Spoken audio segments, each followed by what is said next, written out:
Hello,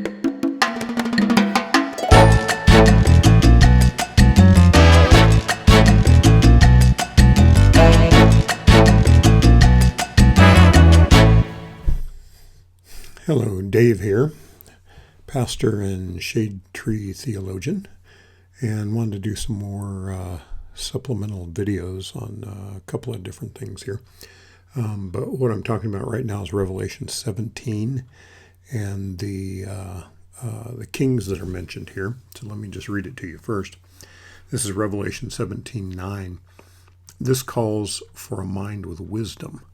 Now that right off the bat should tell you that what's following after this is a little bit confusing. And so that's what John is getting at here.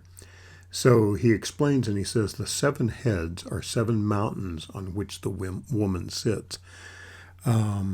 This has been thought for many years that this was Rome because of the 7 hills of Rome. But there seems to be other material there that, of course, hills are not mountains. And so this is not necessarily talking about Rome in that particular sense. Verse 10, there are also 7 kings. Now here's the confusing part a little bit here. 5 have fallen, 1 is, and the other has not yet come. But when he comes, he must remain for only a little while. Verse number 11 says, the beast that was and now is not is an 8th king who belongs to the other 7 and is going into destruction. So you can see how that is a little bit confusing there. Verse number 12, the 10 horns you saw are 10 kings who have not yet received a kingdom, but will receive 1 hour of authority as kings along with the beast. Verse 13, these kings have one purpose, to yield their power and authority to the beast. Okay, so that's a little bit confusing there. But let's keep in mind this. The final empire. Now, we are talking about the fall of Babylon here. Chapter 17 and chapter 18 are about the fall of Babylon. And I will be teaching this tomorrow night at our church and may have some other supplemental videos also. But Revelation 17 and 18 are the fall of Babylon. And Babylon is a spiritual authority, and it's also an economic authority, and I'm going to be talking more about that tomorrow. But this is what it's talking about with this empire. So the final empire is not something entirely new. It is a culmination of all previous empires, revived and intensified in the Antichrist, only to be destroyed once and for all. Okay? Now, verse number 10, when it talks about these 7 kings, this provides some additional details. The angel mentions 7 kings, 5 of whom had fallen, 1 who is, and the last king who has not yet come. Okay, now from John's perspective, and a lot of Revelation 17 and 18, we're seeing it from different perspectives here, almost like different camera angles and things. And so it's not necessarily always in chronological order. So John is kind of stepping back to see some of the things that are happening with Babylon and is kind of incorporating this in here, okay? So from John's perspective, there had been 5 major world powers that had exerted a major impact on Israel, okay? Now, those powers are going to be Egypt, Assyria, Babylon, the Medo-Persian Empire, and Greece. And we'll talk more about these in just a second.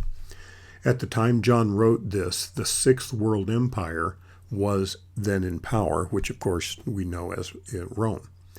And remember that John had been exiled to Patmos by the Roman government.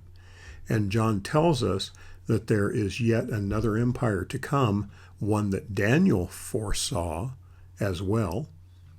Daniel saw it represented by the feet and the toes of the grand statute. And the 10 toes were made of an unstable mixture of iron and clay. So John sees the 7 heads and the 10 horns, which we're told represent the nations, which we are told represent the nations. So the visions of Daniel and John are essentially the same. And that is that kind of goes back to the book of Daniel remember when the statue was set up on the plains of Nebuchadnezzar, that Nebuchadnezzar saw this in the dream, and this statue was set up on the plains there. And so the last worldwide kingdom to oppress Israel will be the kingdom of the Antichrist during the tribulation. Okay? The revived Roman Empire is basically what he's kind of getting at.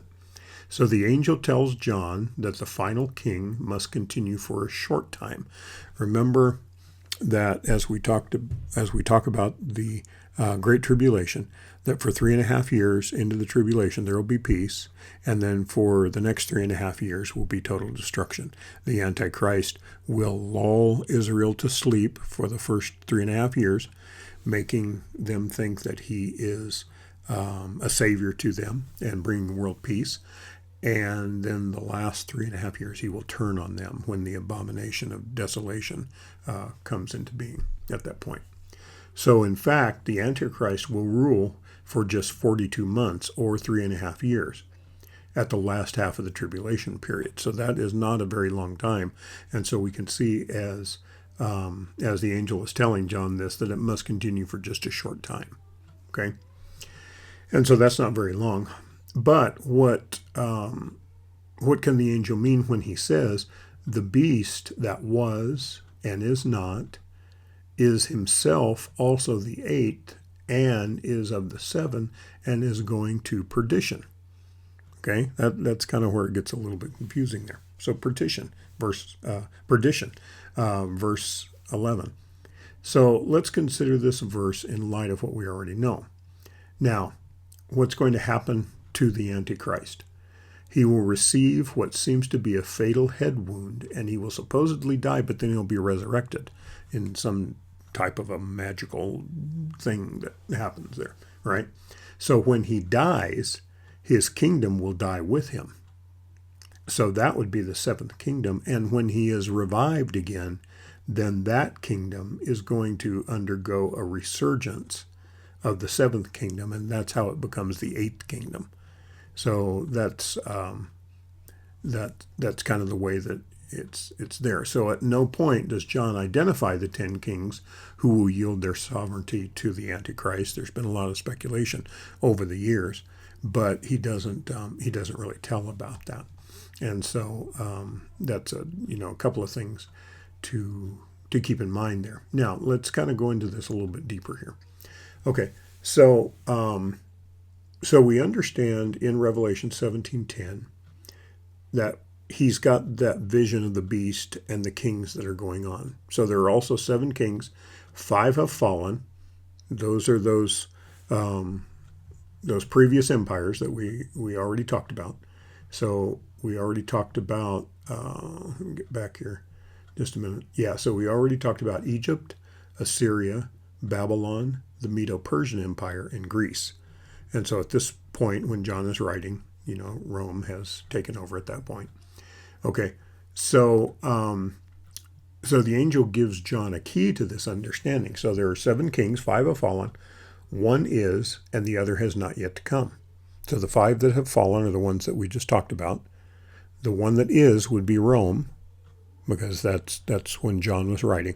And the one that is to come would be the kingdom of the Antichrist. Okay? And so this statement is basically time sensitive. And so it's anchored in John's present perspective. And as we've been studying Revelation, we have been talking about that John writes this from a first century perspective. So that's why the symbolism is there, and that's why he's not talking about nanotechnology and the internet and stealth bombers and helicopters and all of that kind of stuff, because he is he is looking at it from a first century perspective, and he's describing it. He's describing all the things that are happening in Revelation the best that he can with his limited knowledge in the first century. And so this goes on and continues to tell a little bit about that. So he's looking at his present perspective there. Okay, so as we've been talking about, the kings are the world empires. Remember that Egypt enslaved Israel, and then Pharaoh let them go in the Exodus, right? Assyria came in, destroyed the northern kingdom about 722 BC. So that's kind of where they came in to play. Babylon rose up, destroyed Jerusalem and the temple in 586 BC. And then the Medo-Persians ruled during Israel's exile in the book of Daniel and also the book of Esther. And then Greece comes in, spread by Hellenism, and they oppressed Israel under Antiochus IV. Okay, so these represent this continuous pattern of Gentile domination over God's people.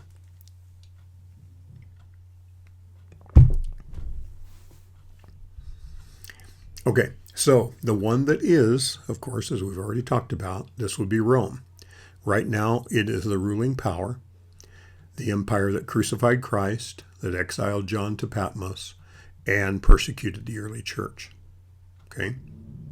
The one that is yet to come would be a future empire, the future kingdom, in other words, the Antichrist's empire. This is where Revelation connects directly with the book of Daniel, in Daniel 2 and also Daniel 7, because Daniel's statue had feet of iron mixed with clay. Okay? And iron usually always represents Rome. Okay? Daniel's beasts, a final terrifying kingdom. And so what happens here is that it's talking about this iron mixed with clay, talking about the final terrifying kingdom. So this is the rule of the Antichrist that's coming about. And so that iron is symbolizing the power as it did with Rome.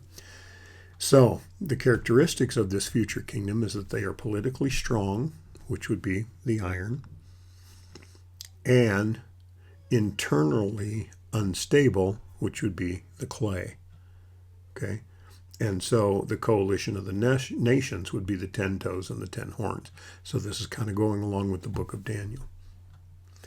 And this is often understood as the revived form of the Roman system. So kind of the revival of the Roman Empire within the Antichrist empire, basically. Okay. And so Revelation 17, 12 through 13 talks about the 10 horns and the 10 kings who receive authority with the beast. So these rulers exist at the same time when this happens with the Antichrist. Okay?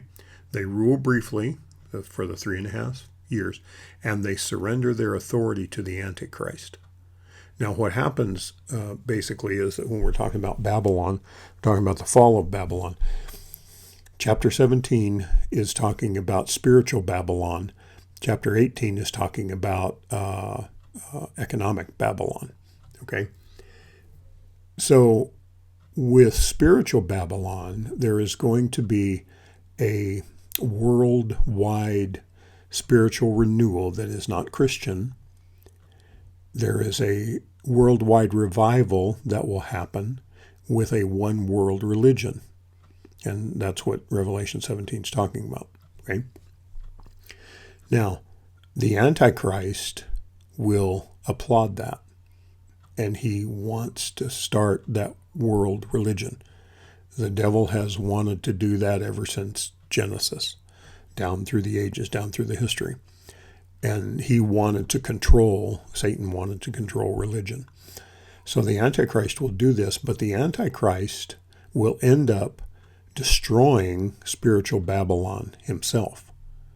Then economic Babylon, or the world powers and things, will then be destroyed by the return of Christ at the second coming, when he and all of us come back to war at Armageddon, and also to defeat Satan and his angels and all the people that are with him. Okay, so so what this is talking about here is that these rulers here, they at this point with the Antichrist will exist at the same time.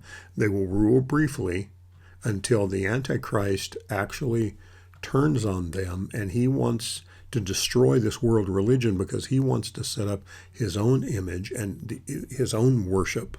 He wants people to worship him, not any type of religion. Right? And so then these 10 kings are going to surrender their authority to the Antichrist. And this is a unified global power structure that then is set up. But remember that John doesn't mention them specifically. And their identities remain unknown to this day, so we don't know what that's going to be. So the angel tells him that this is going to happen within a short period of time, which is Revelation 17:10. So this aligns with the 42 months in Revelation 13:5, talking about the tribulation, the 3.5 years. And this is going to be going into the Great Tribulation, the second half there, okay? Now, remember that when we talked about the 8th king, the beast, this is Revelation 17:11, the beast that was and is not, is himself also the 8th and is of the 7. Remember we said that was kind of a little bit confusing. So the beast was in power. He had the power. And then all of a sudden he is not. He appears to die, but then he is revived again. And so he will ascend again and he will return. And so he is the 7th kingdom, but he is also the 8th kingdom that is set up with that. Okay? Now, compare this to Revelation 13. The beast receives a fatal head wound. He's going to die, then he's going to be healed and revived again. Okay? And so that's how it is that you get the 7th kingdom, and then also he is part of the 8th within that. So that's the 7th and the 8th kingdom there. And then Revelation 17:11, the word talks about it's going to perdition. Perdition, of course, is destruction, eternal judgment. So this reminds us that the Antichrist rise is temporary. His power is limited, but it's only permitted by God. God doesn't give him full control and full reign. He's not omniscient. He's not all powerful. Okay, and his end is going to be certain. So, okay, so just to kind of look at this just briefly. When we look at the book of Daniel, we also look at the book of Revelation. In Daniel, the statue is set up in Daniel 2. In Revelation, the beast comes to power in Revelation 13 and 17. In Daniel, the statue has iron and the feet of clay. In Revelation, he has the 10 horns. In Daniel, he talks about him being the final kingdom. In Revelation, it's the Antichrist's final system. And it's crushed by the stone judgment of Babylon, which comes from God. Okay? And so it's kind of the same vision, but different imagery there, basically. Okay? So again, just to kind of give you the big picture summary and to kind of pull it all together again. The 5 empires have already fallen. The one empire was present, which was Rome. The one empire that was coming was the Antichrist. The empire collapses and returns, becomes the 8th, and it rules briefly, and then God destroys it in the destruction there. Okay? So the final empire is not something entirely new. It is a culmination of all the previous empires, revived and intensified in the Antichrist, only to be destroyed once and for all. So I know that passage there in Revelation 17 is a little bit confusing, and so I wanted to just take a short period of time and just kind of explain it and expand upon it a little bit more, because I know that tomorrow night when I'm teaching on Revelation 17 and 18, I won't have a lot of time to go into that. So I wanted to be able to refer you to the supplemental information that'll be out there. So have a good time, a good day, be blessed, and I will see you next time.